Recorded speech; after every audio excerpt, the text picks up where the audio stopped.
Hello everyone, welcome to all of you. पिछले lecture में मैंने इलेक्ट्रिकल नेटवर्क थ्योरम के कुछ क्वेश्चन को डील किया था, जिसको मैंने बहुत ही डिटेल में एक्सप्लेन किया है। अगर आप लोग उस वीडियो को नहीं देखे हो तो प्लीज़ डिस्क्रिप्शन बॉक्स में लिंक दिया हुआ है, आप लोग वहाँ से देख सकते हो। ये सेशन आज भी कंटिन्यू रहेगा, इसमें भी नेटवर्क थ्योरम के ही कुछ अच्छे क्वेश्चन को मैं बहुत ही डिटेल में एक्सप्लेन करने वाली हूँ। ओके, तो हम लोग अब क्वेश्चन की ओर मूव करते हैं। हमारा first question 1, for the linear circuit shown in figure when R equal to infinite V equal to 20 volt, when R equal to 0 I equal to 4 ampere, when R equal to 5 ohm then current I option A 1 ampere, B 2 ampere, C 3 ampere, D 4 ampere। जैसा कि हम circuit diagram में देख रहे हैं, पिछले session में जब मैंने इसी टाइप का एक क्वेश्चन डील किया था तब हमारा ये पार्ट इस साइड का पार्ट नहीं था, सिर्फ हमारा इतना ही पार्ट था। ओके, तो अब जैसे कि क्वेश्चन में क्या बोला, जब मेरा क्या है R इन्फानाइट है, जब मेरा R इन्फानाइट है तो हमारा V क्या है 20 वोल्ट। ठीक है, R इन्फानाइट होने का मतलब क्या होता है, R इन्फानाइट कब होता है, R इन्फानाइट तब होता है जब हमारा करंट क्या होता है, ज़ीरो होता है। इट मीन्स कि ये जो करंट है वो हमारा क्या है, ज़ीरो है। करंट ज़ीरो होने का मतलब क्या हो गया, ये ओपन सर्किट है। जैसा कि हम थेवेनिन्स थ्योरम से जानते हैं कि थेवेनिन्स थ्योरम में जिस टर्मिनल के अक्रॉस हमको करंट फाइंड करने के लिए बोलता है या फिर जिस एलिमेंट के अक्रॉस हमको करंट फाइंड करने के लिए बोलता है, उसको हम पहले क्या करते हैं, रिमूव करते हैं और उसी टर्मिनल के अक्रॉस में हम लोग VTS फाइंड करते हैं और उसी टर्मिनल के अक्रॉस में हम लोग RTS भी फाइंड करते हैं और उसके बाद हम लोग इक्विवेलेंट सर्किट डायग्राम बनाते हैं। ठीक है, तो अब क्या है, जब ये हमारा करंट जीरो हो गया तो इट मीन्स कि क्या हो गया, ये ओपन सर्किट हो गया। तो यहाँ से हमको क्या आएगा, यहाँ से हमको क्या आएगा, VTS ही आएगा। और वो VTS क्या है, वो ये जो 20 वोल्ट दिया हुआ ये हमारा VTS ही होता है। ओके, ये हमारा SSC JEE 2014 में ये क्वेश्चन पूछा हुआ है। अब जैसे कि हम यहाँ देखते हैं क्या है, when R equal to infinite current zero, लेकिन हमारा वोल्टेज क्या होता है, वोल्टेज हमारा फाइनाइट होता है। ओके, इसी वोल्टेज को हम लोग क्या कहते हैं, VTS बोलते हैं या फिर ओपन सर्किट वोल्टेज भी बोलते हैं। कहीं कहीं पर VTS की जगह VOC भी मेंशन होता है। ओके, अब सेकेंड लाइन क्या बोल रहा है, when R equal to zero, तो करेंट क्या है हमारा 4 एम्पियर है। R इक्वल टू ज़ीरो कब होता है, जब हमारा वोल्टेज ज़ीरो होता है। वोल्टेज ज़ीरो होने का मतलब क्या है, शॉर्ट सर्किट होता है। और जैसा कि हम लोग जानते हैं कि जब एक शॉर्ट सर्किट का वायर होता है तो उसमें करेंट क्या होता है, मैक्सिमम फ्लो होता है। ओके, तो क्या है R इक्वल टू ज़ीरो, तो हमारा वोल्टेज ज़ीरो है लेकिन हमारा करेंट क्या होता है, करेंट फाइनाइट होता है। और इसी करेंट को हम लोग क्या बोलते हैं, शॉर्ट सर्किट बोलते हैं। या फिर अगर आप नॉर्टन थ्योरम पढ़ोगे तो उसी शॉर्ट सर्किट को हम लोग नॉर्टन करंट भी बोलते हैं, जिसको हम लोग IN से डिनोट करते हैं। तो ये हमारा VTS हो गया, ये हमारा ISC हो गया। अब बोल क्या रहा है, जब R हमारा 5 हो, इट मीन्स कि ये R अगर हमारा 5 हो तब करेंट, ये I करेंट क्या होगा। ओके, अब हम यहाँ एक रिलेशन देख लेते हैं, VTH ISC और ZTS में क्या रिलेशन। तो ISC इक्वल टू क्या होता है, VOC बाई ZTH होता है। जैसा कि ओम्स लॉ से पता है I equal to V by R होता है, तो वही जस्ट वही फॉर्मूला को यहाँ पे VTH ISC और ZTH के फॉर्म में मेंशन किया हुआ है। ठीक है, अब जैसे कि यह हो गया, R इक्वल टू इन्फानाइट पे हमको क्या मिल गया, VTS जो कि क्या हो गया 20 ओम। R इक्वल टू ज़ीरो पे हमको क्या मिल गया, ISC जो कि क्या है 4 एम्पियर है। तो RTS निकल जाएगा VTS बाई ISC करके, जो कि आ जाएगा 20/4 इक्वल टू 5 ओम। अब ये मेरा क्या है, थेवेनिन्स इक्विवेलेंट सर्किट डायग्राम, जिसमें हमारा VTS क्या हो जाएगा 20, RTS क्या हो जाएगा 5 और ये 5 ओम क्वेश्चन में ही दिया हुआ है। 5 क्या बोला था, जब हमारा R इक्वल टू 5 है तब करंट क्या होगा। तो अब हम यहाँ से ये करंट फाइंड कर लेंगे। तो करंट क्या हो जाएगा, voltage by total resistance. Total resistance कितना, RTS प्लस R 5 प्लस 5, तो 20/10 कितना आ गया 2 एम्पियर। और तो ऑप्शन क्या हो गया हमारा, B ऑप्शन हो गया। होप आपको ये वीडियो अच्छा लग रहा है तो प्लीज़ लाइक करें, और आप चाहते हैं कि ऐसे ऐसे क्वेश्चन मैं और अपलोड करूँ तो प्लीज़ हमारे चैनल को सब्सक्राइब भी करें। Question number 2, Application of Norton's theorem in the circuit results in option A current source and impedance in parallel, option B a voltage source and impedance in series, option C ideal voltage source, option D ideal current source.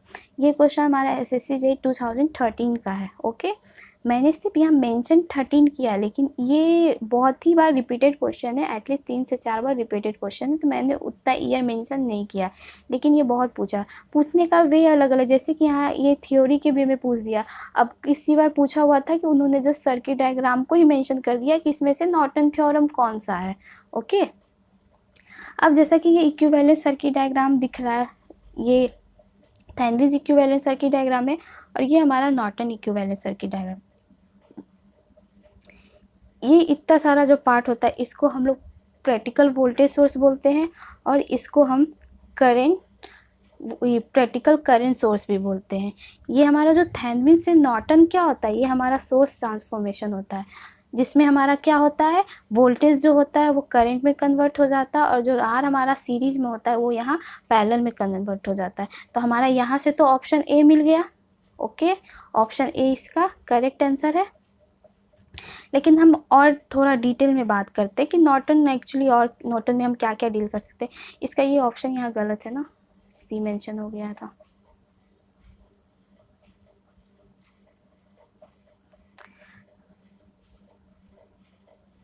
ए होगा। अब जैसे कि यहाँ mention किया हुआ है valid for linear network, तो हमारा जैसे कि थेवेनिन भी क्या था, केवल लीनियर नेटवर्क के लिए ही था, तो हमारा नॉर्टन भी केवल लीनियर नेटवर्क के लिए होगा। फिर क्या applicable both active and passive network के लिए, हमारा थेवेनिन भी एक्टिव और पैसिव दोनों के लिए था, तो हमारा नॉर्टन भी क्या होगा, एक्टिव और पैसिव दोनों के लिए वैलिड था। ठीक है, अब जनरली यहाँ पे एक बहुत ही अच्छा कंसेप्ट मैं बताने वाली हूँ कि हमारा कि थेवेनिन और नॉर्टन का हम जो हमारा प्रैक्टिकल यूज़ होता है वो हम कहाँ करते हैं।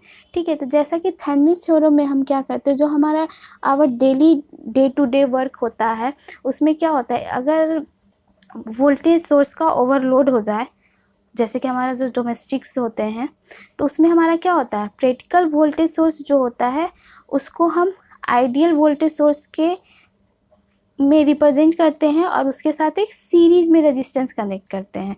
ठीक है, अब जो वो सीरीज में रेजिस्टेंस कनेक्ट हुआ तो उसके अक्रॉस भी क्या होता है, एक वोल्टेज ड्रॉप होता है।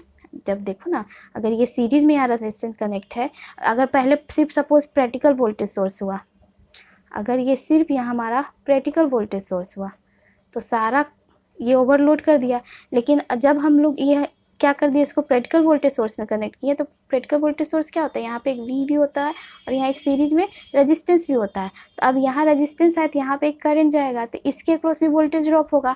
तो ये वोल्टेज ड्रॉप से क्या होता है, ये वोल्टेज ड्रॉप हमारा क्या करता है, ओवरलोडिंग को कम कर देता है। तो जनरली हमारा थेवेनिन का प्रैक्टिकल यूज़ यहाँ पे होता है। ओके, अब जैसे कि हम कोई भी सर्किट ले, अगर हम स्टेबलाइजर की ही बात कर लेते हैं, जिस जनरली जो हमारे जिससे वो बूस्टअप का काम करता है, हमारा स्टेबलाइजर क्या है, जब हमारा वोल्टेज घर में कम होता है तो उसको हम लोग बूस्टअप की तरह काम करते हैं, तो वो भी एक कॉम्प्लेक्स सर्किट, तो हम चाहे उस कॉम्प्लेक्स सर्किट को भी एज एक वोल्टेज सोर्स और सीरीज में रेजिस्टेंस लगा करके यूज़ कर सकते हैं। ओके, तो ये याद रखना कि हमारा थेवेनिन का प्रैक्टिकल यूज़ क्या होता है, इंटरव्यूज़ में या वाइवा जब हमारे कॉलेज में होता है, तो ये क्वेश्चन जनरली पूछे जाते हैं। वैसे ही हमारा नॉर्टन की बात करते हैं कि नॉर्टन का हमारा प्रैक्टिकल यूज़ क्या होता है, तो नॉर्टन का जनरली क्या होता है कि जो हमारा पैरेलल जनरेटर होता है ना, तो उसमें पैरेलल जनरेटर में क्या होता है, हमारा क्या होता है, ईएमएफ भी अनइक्वल होता है और इम्पीडेंस भी अनइक्वल होता है। तो उस केस में हम लोग उसको क्या करते हैं, नॉर्टन्स में कन्वर्ट करते हैं। तो हमारा वो जो वोल्टेज सोर्स होगा करंट सोर्स में कन्वर्ट हो जाएगा और जो सीरीज रेजिस्टेंस होता है वो पैरेलल में कनेक्ट हो जाएगा। तो इससे क्या करते हैं, हम लोग इक्विवेलेंट करंट निकाल लेते हैं और इक्विवेलेंट रेजिस्टेंस निकाल लेते हैं। तो फिर क्या होता है, एक इक्विवेलेंट करंट सोर्स आ गया हमारे पास और इसके साथ एक सीरीज में रेजिस्टेंस आ गया। तो ये हमारा क्या हो गया, सर्किट क्या हो गया, जो हमारा अनइक्वल वोल्टेज और करंट था एक छोटी सी सर्किट बन गया। तो अब इसको हम फिर क्या करते हैं, सोर्स ट्रांसफॉर्मेशन से हम लोग एक वोल्टेज में कन्वर्ट कर लेते हैं और यहाँ एक सीरीज में इम्पीडेंस लगा करके हम सॉल्यूशन निकाल लेते हैं। तो इस चीज़ को भी याद रखना कि हमारा जनरली नॉर्टन थ्योरम हमारा यूज़ होता है जो हमारा पैरेलल जनरेटर होता है, जहाँ पे हमारा वोल्टेज भी अनइक्वल होता है और करंट भी क्या होता है, हमारा अनइक्वल होता है। ठीक है, अगर आपको ये वीडियो अच्छा लग रहा है तो प्लीज़ लाइक करें और लाइक के साथ साथ सब्सक्राइब भी करें, ताकि मैं ऐसे ऐसे और भी अच्छे कंसेप्ट आपको बताते रहूं। अब क्या है question number 3, which one of the expression satisfy the condition of maximum power transfer theorem. Option A Z L equal to Z S, B Z L equal to R L, C J X L equal to R L, D Z L equal to two Z S.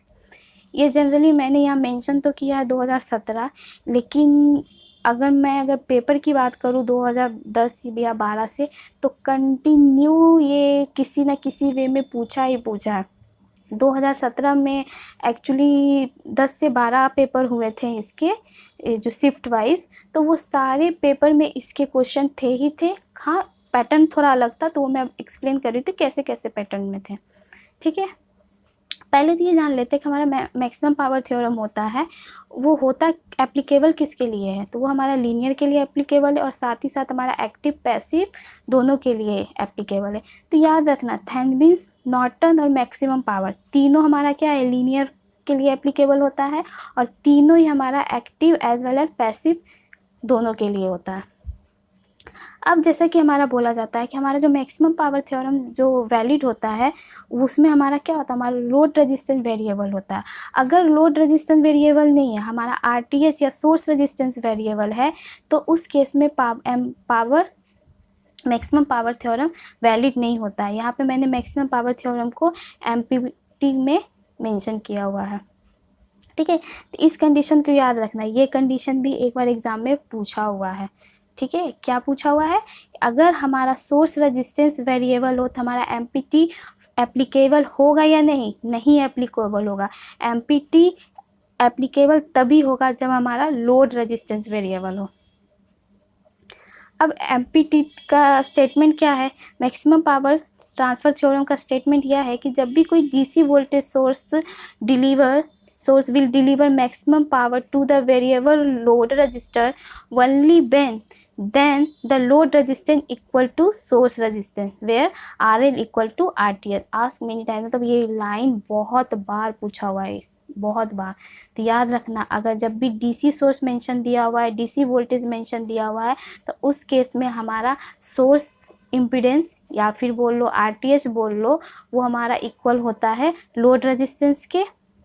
Okay, अगर जब बात करें तुम्हारा AC circuit का, तो AC circuit में क्या होता है, वो एसी सर्किट हमारा ZL इक्वल टू ZS में कन्वर्ट हो जाता है। ठीक है, लोड इम्पीडेंस हो जाता है। अब एसी है ना, एसी क्या हो गया, एसी में हमारा क्या होता है, एसी में हमारा रेजिस्टेंस भी होगा और प्लस हमारा कॉम्प्लेक्स वाला पार्ट भी होगा। ठीक है, एसी इट मीन्स कि हमारा वहाँ फ्रिक्वेंसी की बात होगी, जब भी फ्रिक्वेंसी आएगा तो वहाँ पे कैपेसिटर और इंडक्टर की बात होगी।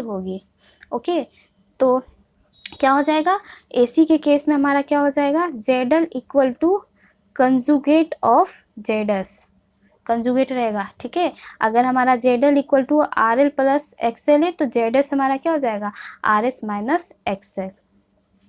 ठीक है, और ये किसके लिए, जब हमारा RL और XL दोनों वेरिएबल हो। ठीक है, जब हमारा दोनों वेरिएबल हो तब हमारा ZL equal to ZS conjugate. ठीक है, 17, 18, 19 और पता नहीं कितने बार पूछा गया है, बहुत बार। ये एसी वाला तो बहुत बार पूछा हुआ है। कभी कभी एक बार मतलब 2017 का ही एक पेपर में ऐसे पूछा हुआ था, जैसे कि मैंने यहाँ ZL और ZS का दिया हुआ, लेकिन पूछा हुआ था 2 + 4J। अगर आपका ZL है तो ZS क्या होगा, तो ZS हमारा क्या हो जाएगा, 2 - 4J। ओके, एक बार पूछा हुआ था आपको सर्किट दे करके कि यहाँ पे आपका एसी सोर्स है VTH, ये आपका है इम्पीडेंस ZS और ये आपका इम्पीडेंस है ZL। ZL का वैल्यू दिया हुआ था, तो ZS पूछ रहा था कि क्या हो जाएगा, ये आई थिंक ZL था 8 + 6J, तो हमारा ZS हो जाएगा 8 - 6J। ओके, अब क्या है, अगर इसमें तो क्या था, RL और XL दोनों वेरिएबल है।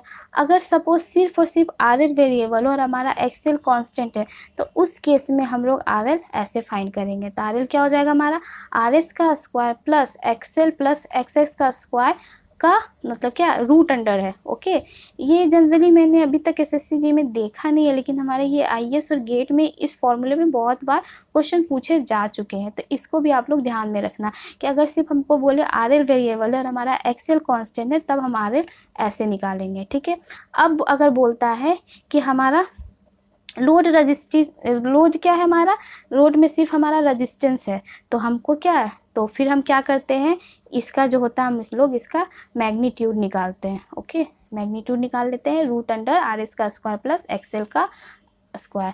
तो इस कंसेप्ट को बहुत ही अच्छे से याद रखना। ठीक है, अगर हमारा RL और XL वेरिएबल हो तो हमारा क्या हो जाएगा, सिर्फ कंजुगेट हो जाएगा ZL का। अगर सिर्फ RL वेरिएबल हो तो RL हमारा ऐसे निकलेगा।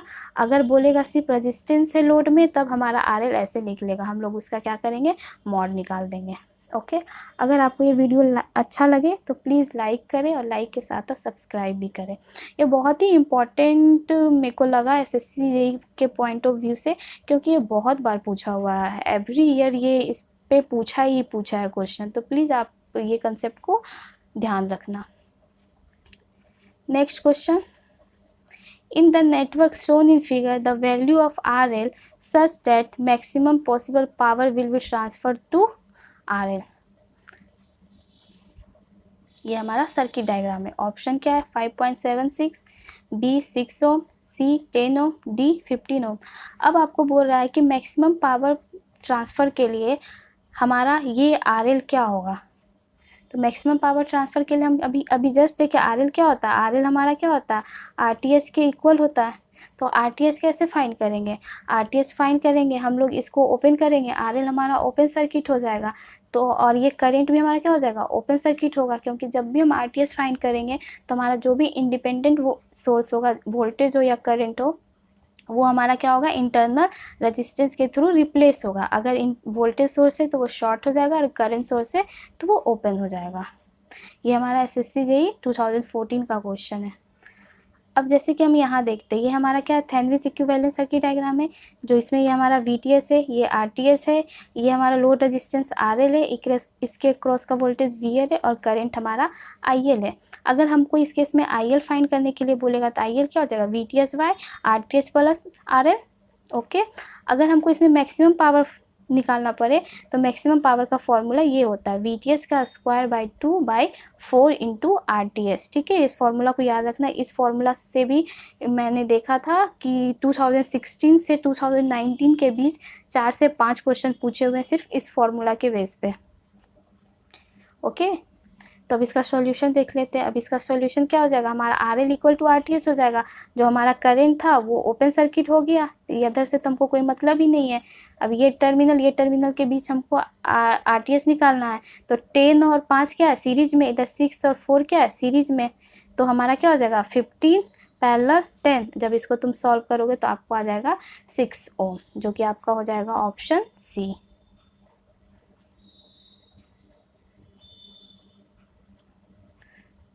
सॉरी, ऑप्शन बी है, ऑप्शन बहुत मिस्टेक हो गया, ये ऑप्शन बी है 6 ओम।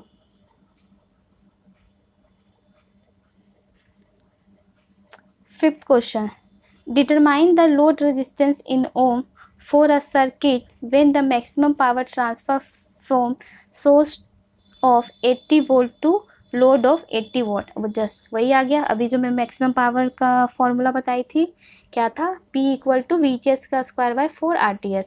अब क्या बोल रहा है, VTS आपको दिया हुआ है 80 वोल्ट, 80 वोल्ट ये क्या है आपका VTS ही है, और ये क्या है मैक्सिमम पावर है, P मैक्स है। निकालना क्या है आपको, लोड रेजिस्टेंस निकालना। तो लोड रेजिस्टेंस क्या होगा, RL इक्वल टू RTS ही होगा। ठीक है, ये हमारा 2017 और 2008 में पूछा हुआ, ये सेम क्वेश्चन पूछा हुआ है, बाकी तो डेटा चेंज करके पता नहीं कितने बार पूछे हैं। ये हमारा क्या हो गया, P मैक्स का फॉर्मूला हो गया। P मैक्स में हमने पावर भर दिया 80 का, और ये हमारा VTS भी क्या है 80 का स्क्वायर बाय 4 RTS। तो यहाँ से हमारा RTS आ जाएगा 20 ohm, option B. Okay, next question, if IG in the circuit shown in figure is variable between 20 ohm and 80 ohm, then the maximum power transfer to the load RL will be। Option A 15 volt, option B 13.33 volt, option C 6.67 volt और option D 2.4 volt. अब जैसे कि देखो, अब क्या variable क्या हमारा RG variable है। तो अभी पिछली स्लाइड में मैंने बोला था कि जब भी हमारा क्या हो आरजी, आरएस या आरटीएस, जो भी सोर्स रेजिस्टेंस अगर वेरिएबल हो, तो उस केस में हमारा एमपीपीटी फॉलो नहीं करता, हमारा मैक्सिमम पावर थ्योरम वहाँ फॉलो नहीं करता है। तो अब हम लोग इसको दूसरे वे से सॉल्व करेंगे, हम लोग वो फॉर्मूला यूज़ करके यहाँ पे सॉल्व नहीं करेंगे, ठीक है। लेकिन फिर भी बोल रहा है कि आरजी का वैल्यू 20 से 80 के बीच में क्या होना है, 20 और 80 में क्या होना चाहिए ताकि हमको मैक्सिमम पावर मिले। ओके, ये 2010 का क्वेश्चन है। अब जैसे देखो वही है, आर एल क्या है, कांस्टेंट है, तो यहाँ एमपीटी वैलिड नहीं होगा। एमपीटी वैलिड किसके लिए होता है, जब हमारा आर एल क्या होता है, वेरिएबल होता है। तो हमारा पावर क्या हो जाएगा, अगर हम लोड पावर की बात करें तो हमारा पावर क्या हो जाएगा, V equal to V L का स्क्वायर बाय आर एल। और ये पावर मैक्सिमम कब होगा, जब हमारा क्या होगा, VL मैक्सिमम होगा, क्योंकि पावर डायरेक्टली प्रोपोर्शनल टू क्या है, VL है। तो जब हमारा VL मैक्सिमम होगा तो हमारा पावर भी मैक्सिमम होगा। तो हमारा VL मैक्सिमम कब होगा, VL मैक्सिमम कब होगा, जब हमारा क्या होगा, RG का ड्रॉप क्या होगा, मिनिमम होगा। इट मीन्स कि RG मिनिमम होगा। कैसे RG मिनिमम होगा, अगर सपोज हम बात करें कि इसमें करेंट कितना होगा, तो करेंट हमारा क्या हो जाएगा, करेंट निकालो तो क्या हो जाएगा, तो करेंट हमारा क्या हो जाएगा, I equal to 40 by RG plus 60 ohm. VL यहाँ का वोल्टेज है, VL क्या हो जाएगा, VL equal to I into 60, ठीक है। I हमारा यही है, ठीक है। अगर ये वैल्यू कम रहेगा तो हमारा क्या होगा, I ज़्यादा होगा, I ज़्यादा होगा तो हमारा क्या होगा, VL भी ज़्यादा होगा। अगर हमारा VL ज़्यादा रहा तो हमारा क्या होगा, पावर भी ज़्यादा होगा। तो इट मीन्स क्या, हमारा RG अगर कम रहेगा तो हमको क्या मिलेगा, मैक्सिमम पावर। तो RG हमारा कितना कंसीडर करेंगे, RG हम 20 कंसीडर करेंगे। ओके, ठीक है। तो यहाँ से हमने VL निकाल लिया, VL आ जाएगा कितना, जाओ वोल्टेज डिवीजन रूल निकालो। वोल्टेज डिवीजन रूल से क्या बोलता है, टोटल वोल्टेज कितना है 40 इंटू जिसके क्रॉस निकाल रहे हैं उसका resistance 60 by total resistance 20 plus 60। तो तुम्हारा यहाँ आ जाएगा 30 वोल्ट। और पावर क्या था, पावर था हमारा VL का स्क्वायर बाई RL। तो VL कितना है 30 का स्क्वायर, RL कितना है 60। तो यहाँ से हमारा आ जाएगा 15 वोल्ट, ऑप्शन ए। अब हम लोग मूव करते हैं नेक्स्ट क्वेश्चन में।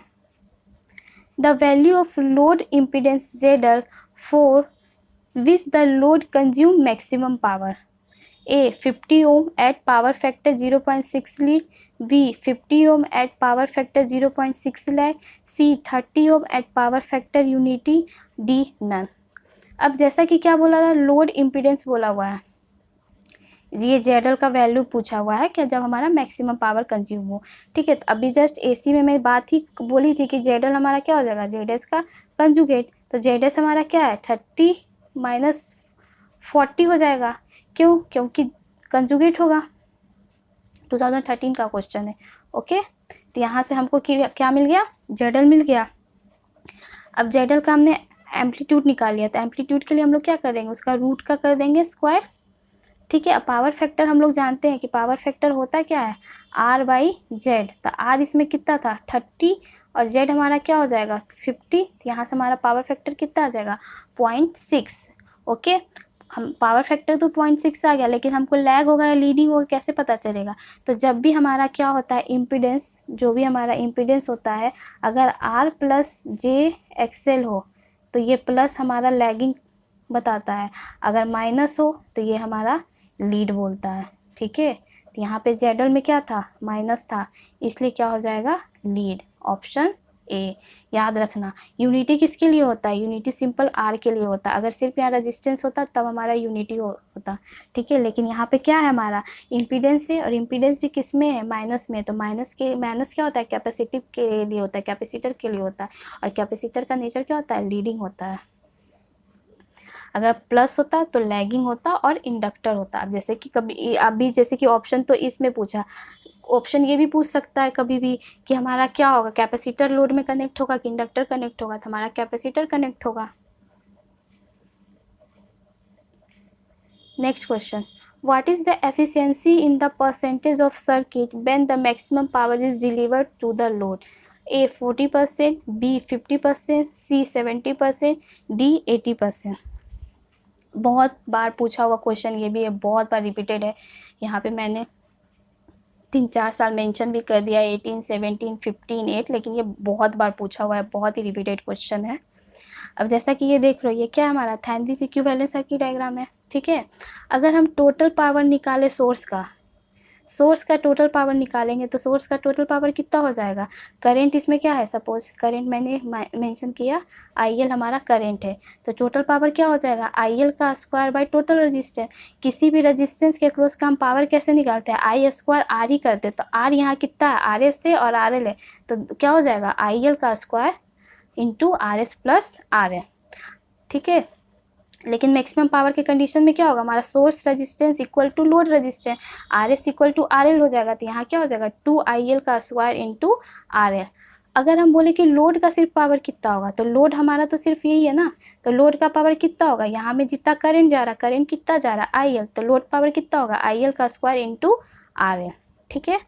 तो हमारा एफिशिएंसी क्या होता है, एफिशिएंसी हमारा होता है आउटपुट बाय इनपुट। तो आउटपुट हमारा क्या है, आउटपुट हमारा इक्वेशन 2 है, इनपुट हमारा इक्वेशन 1 है।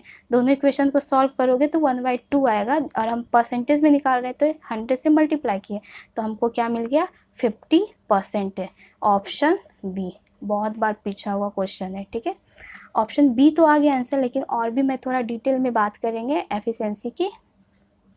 अब जैसे कि यहाँ बोला गया है कि ये जो हमारा रिजल्ट आया, ये रिजल्ट हमारा क्या है, मैक्सिमम पावर का रिजल्ट है, मैक्सिमम एफिशिएंसी नहीं है। जनरली स्टूडेंट यहाँ कंफ्यूज हो जाते हैं, सोचते अगर हमको ये मैक्सिमम पावर मिल रहा है 50%, तो ये 50% हमारा एफिशिएंसी है। नहीं, ये हमारा मैक्सिमम पावर है कि जब हमारा RL इक्वल टू RTH होगा तो उस केस में हमको मैक्सिमम पावर मिलेगा। तो वो मैक्सिमम पावर पर एफिशिएंसी कितनी होगी, तो वो मैक्सिमम पावर पर एफिशिएंसी हमारा 50% होगा। ओके, ठीक है। तो अब यहाँ पे क्या है, फॉर द सम एप्लीकेशन क्या होता है, मैक्सिमम ट्रांसफ़र जो होता है एफिशिएंसी। जनरली हम इलेक्ट्रॉनिक्स की बात करें तो इलेक्ट्रॉनिक्स के केस में हमारा क्या होता है, हम लोग कंसीडर करते हैं मैक्सिमम पावर। हम लोग वहाँ एफिशिएंसी की बात नहीं करते, हम लोग मैक्सिमम पावर बात करते हैं, ठीक है। वहाँ पे हम लोग प्रेफरेंस देते हैं मैक्सिमम पावर को, हम लोग वहाँ एफिशिएंसी को प्रेफरेंस नहीं देते इलेक्ट्रॉनिक्स के लिए, जो कि हमारा एम्पलीफायर या कम्युनिकेशन सर्किट है। लेकिन हाँ, जब हम लोग पावर सिस्टम की बात करेंगे तो पावर सिस्टम में हमारा क्या होता है, पावर सिस्टम यानी ट्रांसमिशन लाइन भी जो होता है, वहाँ पे हम लोग एफिशिएंसी को प्रेफरेंस देते हैं एज अ मैक्सिमम पावर में। तो इस चीज़ को याद रखना, ओके। जब भी हम इलेक्ट्रॉनिक्स के टर्म में बात करेंगे तो वहाँ पर हमारा प्रेफरेंस होता है मैक्सिमम पावर का, नहीं कि मैक्सिमम एफिशिएंसी की। लेकिन जब हम इलेक्ट्रिकल में आएंगे, पावर सिस्टम की बात करेंगे, तो वहाँ पे हमारा प्रेफरेंस क्या होता है, एफिशिएंसी की, ना कि मैक्सिमम पावर की। ओके, होप आपको ये वीडियो अच्छा लगे तो प्लीज़ लाइक करें और लाइक के साथ साथ सब्सक्राइब भी करें। Next question, using Millman's theorem find the load current through the load resistance RL of 3 ohm. Option A 12 ampere, option B 4 ampere, option C 6 ampere, option D A ampere. Millman's theorem लगाने के लिए बोला, तो generally होता क्या है, जैसे कि हमारा थेवेनिन और नॉर्टन थ्योरम था, वैसे ही मिलीमन्स थ्योरम में भी क्या होता है, इसके सर्किट को हम लोग एक इक्विवेलेंट सर्किट में कनेक्ट करते हैं। तो वो इक्विवेलेंट सर्किट में सिर्फ एक रेजिस्टेंस और वोल्टेज सोर्स होता है सीरीज में, ठीक है। और इस थ्योरम को हम लोग पैरेलल जनरेटर थ्योरम भी बोलते हैं, इसको याद रखना है। थ्योरी वाले एग्जाम जनरली हमारे SSC JEE में क्या है, थ्योरेटिकल क्वेश्चन ज़्यादा होते हैं, तो ये सब क्वेश्चन आने के चांसेस ज़्यादा होते हैं, ठीक है। तो अब इसको क्या कर, इस थ्योरम बोलता क्या है, क्या इसमें क्या होता है, मल्टीपल वोल्टेज सोर्स होता है जिसमें एक नॉन सीरीज रेजिस्टेंस कनेक्ट होता है, और इसको हम लोग कन्वर्ट करते हैं एक इक्विवेलेंट सर्किट में जिसमें सिर्फ एक वोल्टेज सोर्स होता है और उसके साथ एक सीरीज रेजिस्टेंस होता है, ठीक है। और उसमें उस वोल्टेज सोर्स का वैल्यू हम कैसे फाइंड करते हैं, ऐसे फाइंड करते हैं, जैसे कि वोल्टेज क्या होता है, I × R होता है। आई का तो हमने समेशन निकाल लेगा, लेकिन R क्या हो जाएगा, R हमारा क्या है, सारा R हमारा रहता है पैरेलल में हो जाएगा, तो पैरेलल में ऐसे सॉल्व कर लेंगे, तो ऐसे इस फॉर्मूला से हमारा VDS निकल जाएगा। तो सर सेम यहाँ आ जाओ, आर इक्विवेलेंट ऐसे निकाल लेंगे क्योंकि वो सारा पैरेलल में हो जाएगा, 1/1/3 प्लस 1/3 प्लस 1/3। VTH कैसे निकलेगा, I/Z I/R प्लस करके हमारा ये VTH निकलेगा और डिवाइड करेंगे R इक्विवेलेंट से, तो यहाँ से हमारा ये VTH हो जाएगा, ये हमारा R इक्विवेलेंट है। R हमारा 3 ओम बोला था कनेक्ट करने के लिए, तो करंट निकाल लेंगे यहाँ से 16/4, 4 हमारा क्या हो जाएगा 1 + 3 ओम। ओके, एक ही बार इस थ्योरम से क्वेश्चन पूछा हुआ था इसीलिए मैंने जस्ट ले लिया इस क्वेश्चन को। Next question, a circuit consists of two parallel resistors having resistance of 20 ohm and 30 ohm in series with 15 ohm. If the current through the 15 ohm resistor is 3 ampere, then the current through 20 ohm and 30 ohm resistor, option A 1.2 ampere, 1.8 ampere, option B 1.8 ampere, 1.2 ampere, option C 2 ampere, 1 ampere, option D 1 ampere और 2 ampere. 20 ओम और 30 ओम में कितना resistance, generally क्या अभी तक मैंने voltage division बताया ना, करंट डिवीजन नहीं बताया, इसलिए मैंने इस क्वेश्चन को लिया है। ये लेटेस्ट है, 2019 का ही क्वेश्चन है। अब क्या बोल रहा है, 20 ओम और 30 ओम रेजिस्टेंस हमारा क्या कैसे कनेक्ट है, पैरेलल में कनेक्ट है। सपोज ये 20 ओम है, ये हमारा 30 ओम है, इसके साथ सीरीज़ में कनेक्ट है 15 ओम, और इसी 15 ओम में करंट हमारा क्या है 3 एम्पियर। तो हमको ये वाले ब्रांच और ये वाले ब्रांच में करंट पूछ रहा है कि कितना होगा। तो मैंने ऐसे करके यहाँ सर्किट ड्रॉ किया कि यहाँ पे 3 एम्पियर है, यहाँ पे 30 ओम रेजिस्टेंस है और यहाँ पे 20 ओम रेजिस्टेंस है। तो करंट डिवीज़न रूल बोलता क्या है कि सपोज़ हमने इसके अक्रॉस करंट निकाला, इसके अक्रॉस का करंट निकालोगे तो टोटल करंट कितना है 3 एम्पियर, और जिसके अक्रॉस तुम करंट निकाल रहे हो उसको नहीं लेकर के जस्ट उसके अपोजिट वाले वैल्यू लेना है। तो इसका वैल्यू कितना है 20 बाई टोटल रेजिस्टेंस 20 + 30 आ जाएगा तुम्हारा 1.2 एम्पियर। हमारा वोल्टेज डिवीज़न में क्या था, जिसके अक्रॉस हमको वोल्टेज निकालना रहता था उसी का हम लोग रेजिस्टेंस वैल्यू लेते थे, लेकिन करंट डिवीज़न में अपोजिट हो जाता, जिसके अक्रॉस हमको निकालना रहता है उसके जस्ट अपोजिट वाले रेजिस्टेंस को लेते हैं। वैसे ही अब इस वाले में कितना करंट हो जाएगा, टोटल करंट क्या है 30, इसके अपोजिट वाले का रेजिस्टेंस 30 ओम और टोटल रेजिस्टेंस 30 + 20, तो यहाँ से आ जाएगा 1.8 एम्पियर, जो कि हो जाएगा तुम्हारा ऑप्शन बी। होप आपको ये वीडियो अच्छा लगा होगा। Thank you.